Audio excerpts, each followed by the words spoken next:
Hey there, Boots Owen here. A couple of showers to take apart. A Bristan Cheer and a Triton T80XR. I can't remember where I got these, but I'm sure it was a skip. This one, I don't know if I'm going to take it apart, but I don't know what I'm going to do with it. I think it's almost intact.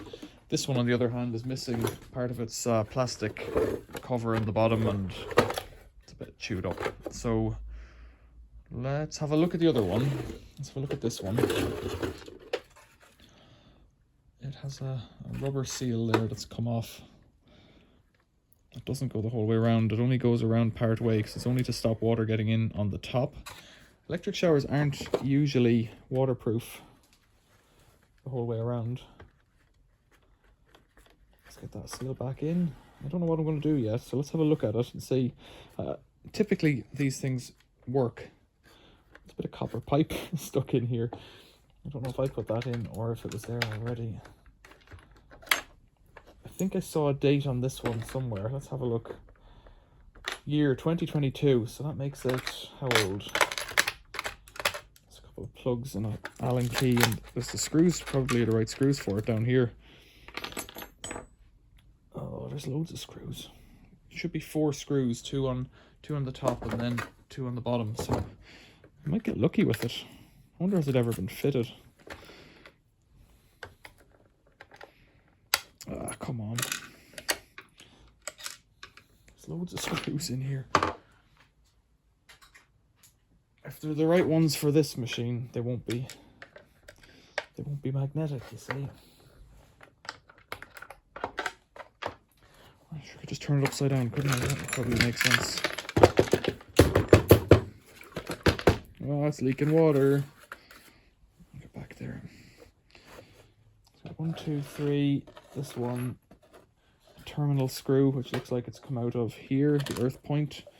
I'll put that back in. It looks like this is a good shower. Now I can actually see the water. There's water bubbling around in there, if you can see. See that bubble? So the element is full of water. I guess that's good to know. Get this plug out of here if I can. There's a plastic thing there from a loaf of bread or something, I'd say. It's going in, but it's not coming out. Come on out, plug.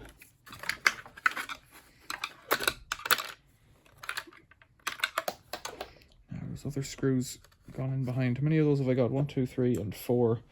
4 doesn't look right, but I'd say it is. I'd say there's nothing wrong with this, you know, just looking at it. Let's have a think about it now. It's kind of similar but different in many ways to, there's the rubber seal off the bottom. It's all there. Okay, so you can move that out of the way. That's the first thing. Water's got to come in. So here's the way to get the water in. You can bring it in down from the top, up here, in behind there. And then swivel that around, it comes down from the top. This is a push fit connector, kind of good. This will slide out, but there's a rubber O-ring. You can just see the black of it in there. Once that's in, that's all you've got is your connector. And until it's pressed home, it could push out. So you can have it this way. Well, you wouldn't want to point it forward, but you have it coming down from the top, in from the wall, or up from underneath through that little plastic thing that should slide out. Yeah, and you can move that over to there if you're bringing the pipe in this way. It looks like that might be a filter in there or something like that. Let's open it and see.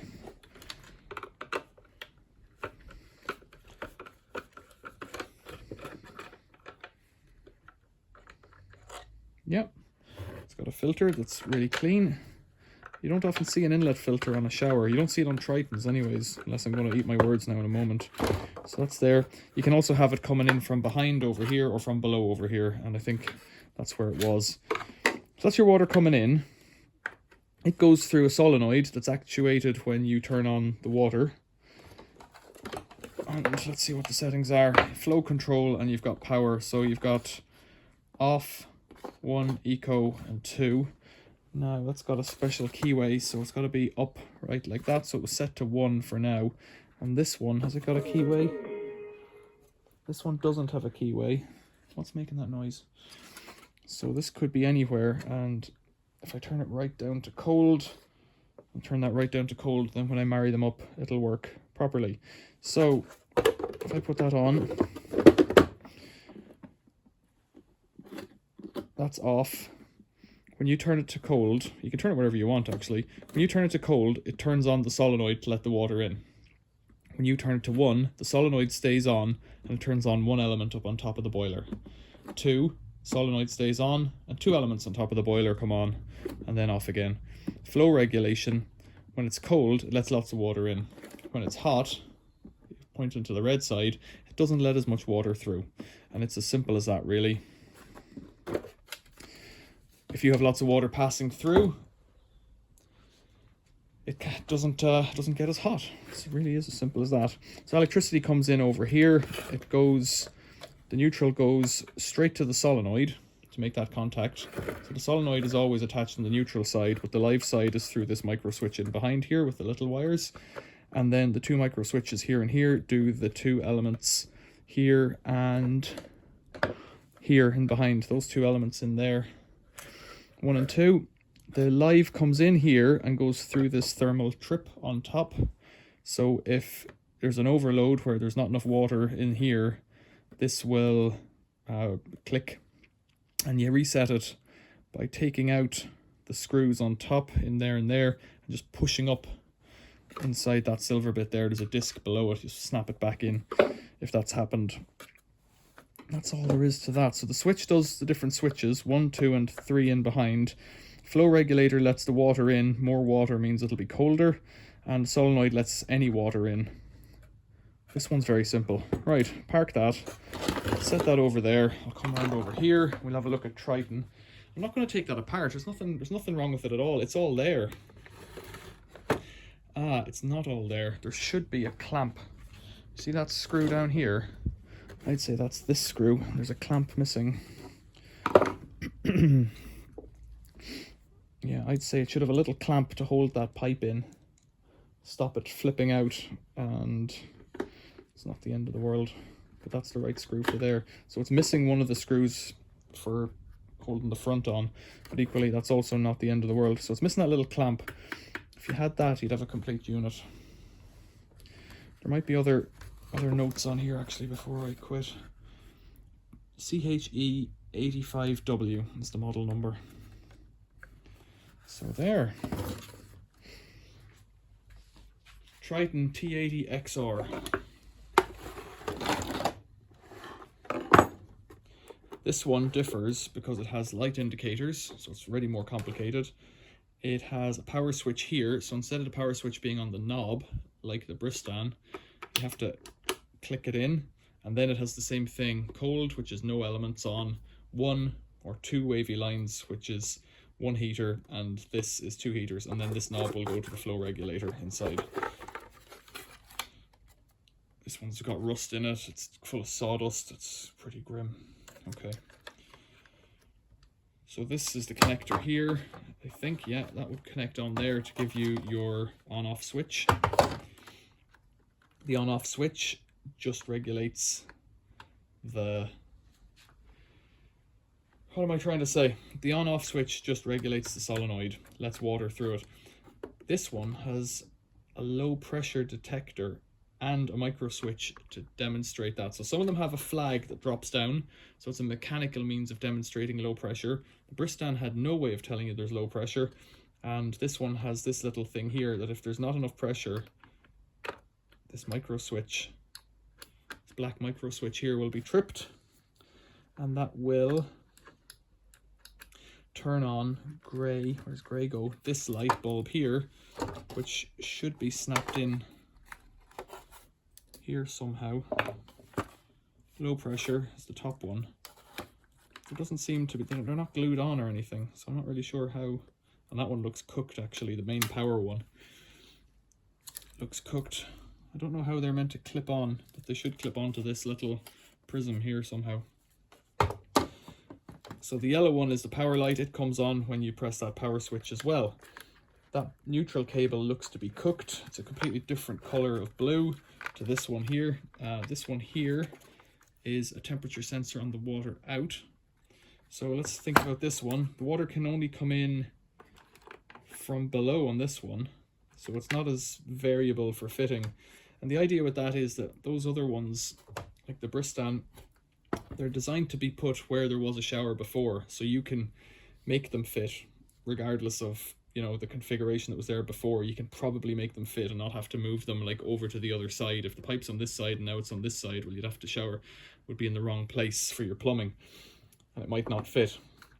So this one here anyways, power comes in, there's an earth terminal here. Where does it go? Neutral goes over to this thermal sensor down here. There's a second thermal trip. There's another thermal trip up on top, which is where the live goes to. It goes into the back here and out on the front. Then it splits in two and goes to the two micro switches, which are actuated by that knob up here. Clunk, clunk, clunk. Right.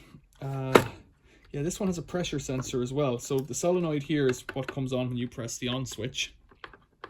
Lets water in. There's your flow regulator. It lets water into the bottom of the tank, heater tank. Water comes in. There's a couple of coils of copper elements in there. You can turn on one or two of them. If there isn't enough water pressure, there's a diaphragm in here. Clicks that little micro switch on, turns on the light, but also stops. Somehow it stops the power here. Not sure how it does that, or maybe it just stops working somehow. Sometimes there's like a safety overload, not overload, a safety overriding thing. But no, it's just getting its power from here. Turns on there, goes to grey, and then goes up to neutral. So it's just an indicator if there's low pressure. It doesn't stop it working by the looks of things. And then, what else have we got? Oh, there maybe is a filter in this one here. Don't know if I can open this. Not without a spanner. Let's get into it.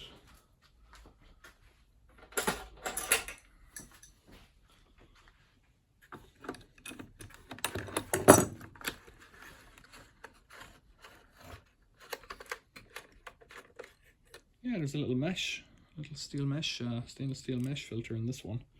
I've not come across that. I don't remember coming across that, and I've made quite a few of these shower videos. So if I told you how this one works then, water comes in, goes through here, gets hot, comes out. A couple of safety overload things. The only other thing is a pressure blow off, which in this one is here. So if there's too much pressure, there's a little rubber ball in a socket here. Too much pressure, if the water starts to boil, it'll just blow out down the bottom. This one has it over here, you can just see it there the whole time. If water's coming out of the bottom like that, not coming out of the hose, you know, you've got a blockage somewhere. You know, if you block the hose with your thumb, block the shower head somehow, the water wouldn't have anywhere to go, but it would keep boiling, getting hotter, expanding, and then it would just blow out through there. Don't know if there's much more to say. I'm going to throw this one out because it's grim and it's missing its part. I might keep that one, you know, just in case. Just in case what? I don't know. I don't know. Right. Questions or comments, leave them below. Oh, did I get a model number off this one? Triton model T80XR. Yeah, it doesn't have any other model number.